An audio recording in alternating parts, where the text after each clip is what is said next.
Today we're going to discuss evidence of gravionics, and all gravity circuits are present circuits. I think we discussed a little bit. Material things can know about each other at a distance through their gravity, but there's also spirit gravity. So spirits can know about other spirits at a distance, and this mind gravity, mind can know about mind from a distance. And like minds attract, like spirits attract, just like physical systems attract each other. So I want to discuss two personalities that were in my life. The first one I'm going to discuss Addie, but this is out of sequence. She actually occurred after the first person. But she was the one that uh, made me write the book that we looked at last time. Um, One night when I was living in my cave, about 2 or 3 o'clock in the morning, my phone rang, and I picked it up and answered it, and nobody answered. And then a night or two later, it rang again, and I don't know how many times I didn't answer, but after a while, somebody answered. And I've later come to call her Addie. I can't pronounce her real name, and her nickname was too hard for me to pronounce too, so I just shortened it and called her Addie, and that was fine with her. Um, she's from Iran, and so she's a Muslim, and so she saw my website, and the reason she was calling is because Mohammed lived in a cave, and Mohammed had a meteorite. And so she thought I was the second coming of Muhammad. And Muhammad had a faithful wife that took care of him during his life. And Addie thought I needed a faithful wife. The only problem is she was already married. In, in her culture in Iran, when she graduated college, 3 or 4 men submitted resumes to her father, and her father picked who she was going to marry. So she felt like, that her whole life wasn't hers, that it had been decided for her. And, being from America, you can understand how she would feel that way. So she thought I should write a book, and she was the one that eventually sent me the money from Iran. She sent me $5,000 to get the book printed.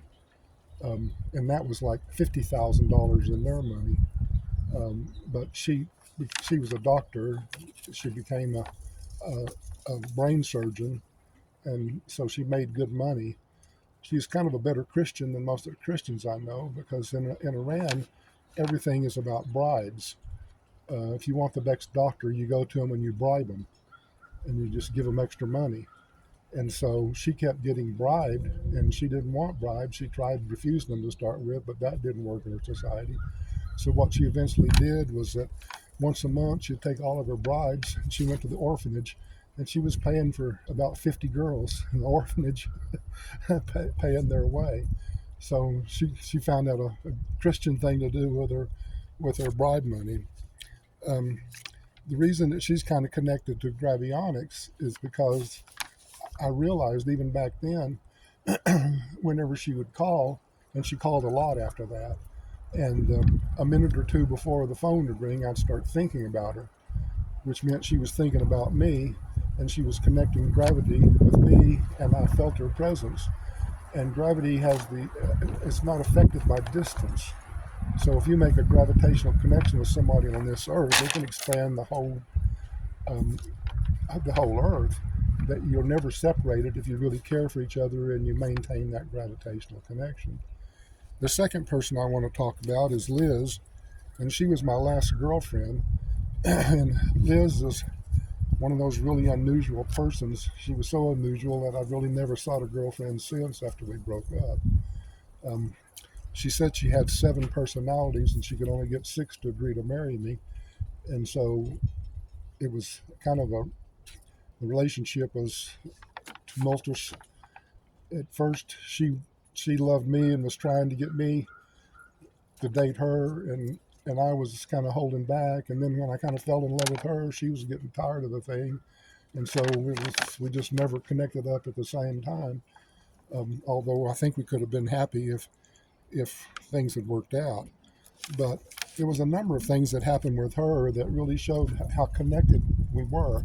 We were literally becoming one person. I could just feel myself. I could feel my face changing to look like hers. And if we'd have stayed together, we'd probably been one powerful person.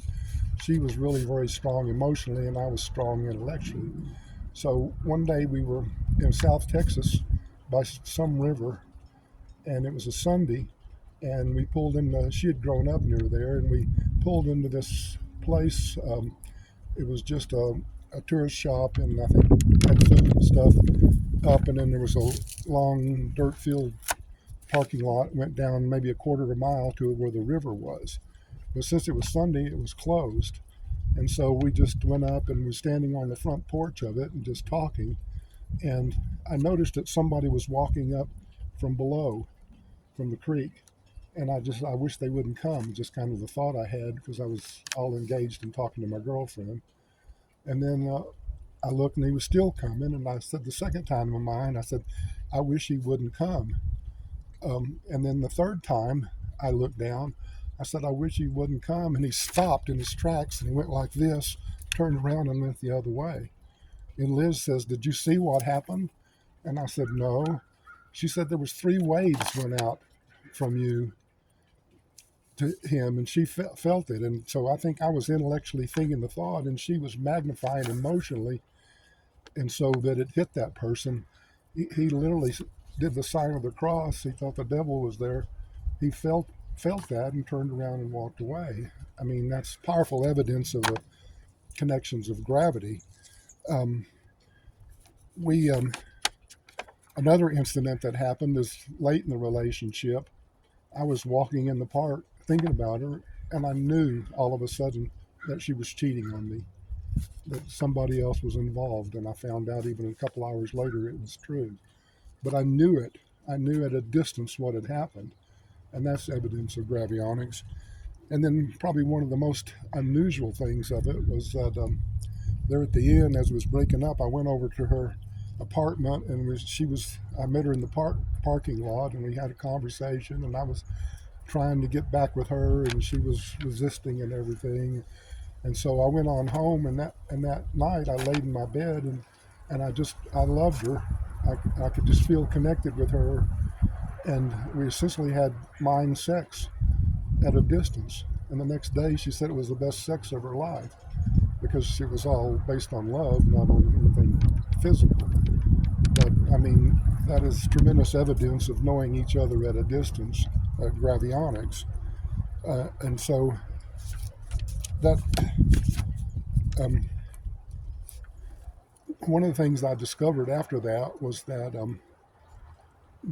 I was attracting women all the time, and I realized that I was putting my sexual energy into my gravitational space, and they felt that and they liked it, and so they were attracted to me. The day I figured that out, I stopped putting my energy into my gravitational space, and I haven't been approached since then. So you've got to be careful what you put into your space because other people can sense that. Um, when people meet across a room for the first time and their eyes meet, they call it chemistry, but it's really gravity that's tying them together. So this is some of the evidence of the gravionic model.